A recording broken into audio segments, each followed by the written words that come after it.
Olá pessoal, já deixou seu joinha aqui, já ativou o sininho ou já se inscreveu para o meu canal? Se você ainda não fez isso, não deixe de fazer hoje ainda, antes de acabar esse vídeo, tá? Hoje o vídeo a gente vai falar um pouquinho sobre as funções da linguagem. Você já parou alguma vez para pensar qual que seria o objetivo de cada situação de comunicação que a gente tem? Vamos parar para pensar um pouquinho então. Que cada texto que a gente escreve ou que a gente fala, ele vai ter sempre um objetivo. É sempre para alcançar algum objetivo, que a gente escreve alguma coisa ou que a gente fala alguma coisa. E aí que vai entrar as funções da linguagem, tá? Então olha só, quando eu falo de funções da linguagem, é sempre relacionado ao objetivo de um texto, que pode apresentar mais de uma função.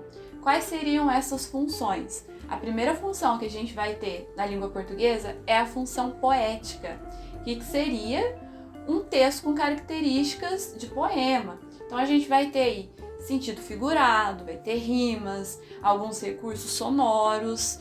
Qual seria um exemplo de função poética? Um texto que é um poema, por exemplo, a gente tem aí A Lua Adversa, da Cecília Meirelles. É um exemplo de função poética. Nós temos também a função referencial ou denotativa, que diferente da função poética, a gente não vai ter sentido figurado nela. Então, vai ser um texto com o objetivo de informar sobre algo. Então, por exemplo, reportagem, como está no exemplo aqui, algum artigo científico, textos informando qualquer tipo de coisa, entra aí na função referencial ou denotativa, certo? Temos também a função fática ou de contato. Como o próprio nome já diz, de contato, vai ser textos aí que apresentam mensagens que é para manter o canal de comunicação ativo. Por exemplo, quando a gente fala oi, ei, tá legal? Ou então bom, um alô, por exemplo. Tudo isso aí entra na função fática ou de contato. A gente tem a função metalinguística. E que seria essa função metalinguística? Ela está sempre centrada na própria linguagem. Então é basicamente quando eu uso uma coisa para falar dessa mesma coisa.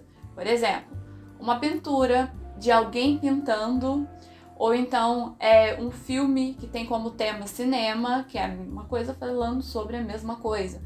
Um poema sobre poesia, ou uma tirinha falando sobre tirinha, que é o caso do exemplo que tá aqui para vocês, certo?